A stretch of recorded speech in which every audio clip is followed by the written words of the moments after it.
बिस्मिल्लाहिर्रहमानिर्रहीम। Dear students, ये कल पाण पढ़ियो होसीं कैटालिटिकल प्रोटीन में पाण हिकिड़ो जेको आहे सो अमाइलेज पढ़ियासीं। ऐं अमाइलेज जो कमु छा हुयो? स्टार्च खे टोड़े खणे ग्लूकोज़ तयारु करे पियो। हिकिड़ो पाण अमाइलेज इस्तेमालु कयूं पिया। ॿियो पाण प्रोटीएज इस्तेमालु कयूं पिया, जेको छा करे पियो? प्रोटीन खे टोड़े खणे उन मां अमाइनो एसिड्स तयारु करे पियो। ऐं ॿिए नंबर ते पाण असां जेको आहे सो लिपेज इस्तेमालु कयूं पिया, जेको छा करे पियो?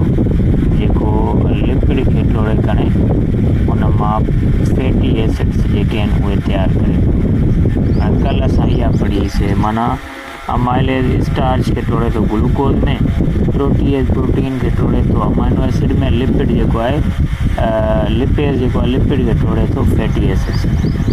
हाणे अॼु जेको पाण पढ़ूं था उहो आहे पंहिंजो स्टोरेज प्रोटीन।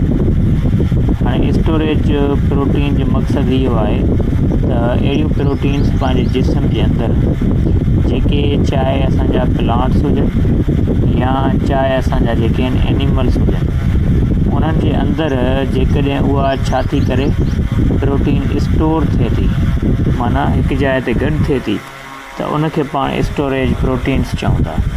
हाणे जेके ही प्रोटीन्स हूंदा आहिनि उहे स्टोर न्यूट्रंट्स बि कंदियूं आहिनि, माना न्यूट्रंट्स जी फॉर्म में बि हूंदियूं आहिनि, ठीकु, या असांजी मेटल्स आयन जी फॉर्म में बि हूंदियूं आहिनि। कंहिं बि पर्टिकुलर पार्ट जेको आहे, को बि पर्टिकुलर पार्ट हूंदो असांजो प्लांट जो, या पर्टिकुलर पार्ट हूंदो कंहिंजो एनिमल जो।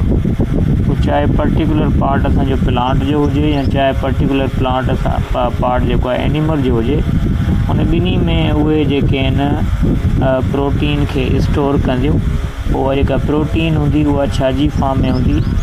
या त उहा प्रोटीन असांजी न्यूट्रंट जी फॉर्म में हूंदी, या उहा प्रोटीन असांजी मेटल आयन जी फॉर्म में हूंदी। माना इन ॿिन्ही फॉर्म्स में जेको आहे असांजी जेका प्रोटीन आहे उहा हूंदी, उहा जिस्म में एनिमल जे में या प्लांट जे में किथे बि हिकिड़ी जाइ ते गॾु थींदी, अना उते स्टोर हूंदी। जंहिंजा मिसाल आहिनि आम तरीक़े सां, जीअं मिसाल तौरु एल्ब्यूमिन आहे। हाणे एल्ब्यूमिन हिकिड़ी असांजी छा आहे? प्रोटीन आहे। हाणे इहा असांजी यानी कि प्लांट या एनिमल जे पार्ट में छा थींदी आहे? स्टोर थींदी आहे। या ॿिए नंबर ते आहे globulin, globulin spelled GLOBULIN। Globulin बि असांजी छा आहे? हिकिड़ी प्रोटीन आहे जेका असांजे प्लांट्स या एनिमल जे पार्ट में स्टोर थिए थी। या ॿी असांजी छा आहे? Casein, CASEIN। केसीन बि असांजी हिकिड़ी छा आहे? प्रोटीन आहे जेका असांजी इन जी फॉर्म में जेको आहे छा थी थिए? स्टोर थिए थी। माना चवण जो मक़सदु इहो आहे, हिन में का बि अहिड़ी शइ ॾुखी न आहे। सिर्फ़ु स्टोरेज प्रोटीन जेका पाण पढ़ंदासीं उहा स्टोरेज प्रोटीन इहो ई कमु कंदी। जीअं पंहिंजो हिकिड़ा कैटालिस्ट हुया, जीअं अमाइलेज हुयो उहो स्टार्च खे ग्लूकोज़ में टोड़े पियो, प्रोटीएज हुयो उहो प्रोटीन खे अमाइनो एसिड में टोड़े पियो, लिपेज हुयो उहो लिपिड खे फैटी एसिड में टोड़े पियो। ईअं स्टोरेज छा कंदी आहे? पंहिंजा प्लांट्स या जेके एनिमल्स आहिनि उहे पंहिंजी प्रोटीन खे स्टोर कंदा आहिनि। हाणे स्टोर करण जो मतिलबु छाजे लाइ हूंदो आहे? For the purpose of growth, माना असांजो प्लांट या असांजो जेको एनिमल आहे उहो वाध वेझ करे, पोइ उनजे करे असांजी स्टोरेज प्रोटीन थींदी आहे।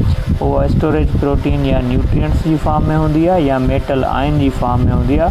उहा का बि ॿूटे जे या कंहिं बि एनिमल जे हिकिड़े पर्टिकुलर पार्ट ते हूंदी आहे जेका उनखे स्टोर कंदी आहे, पोइ उहा न्यूट्रंट्स में हुजे या मेटल आयन में हुजे। जंहिंजा मिसाल आहिनि, जीअं एल्ब्यूमिन आहे, इहा हिकिड़ी प्रोटीन आहे, इहा इन ॿिन्ही मां हिकिड़े में जेको आहे स्टोर थींदी। या ग्लोब्यूलिन आहे, इहा बि असांजी प्रोटीन आहे, इहा बि इन ॿिन्ही मां हिकिड़े में स्टोर थींदी। या असांजी केसीन आहे, CASEIN केसीन, इहा बि असांजी हिकिड़ी प्रोटीन आहे जेका इन ॿिन्ही मां कंहिं न कंहिं में स्टोर थींदी आहे। पोइ हिन जो मेन जेको स्टोरेज जो मतिलबु थो इहो ई निकिरंदो आहे सवली सिंधी में, ऐं आसान बि आहे त पाण कंहिं बि प्रोटीन खे स्टोर कयूं।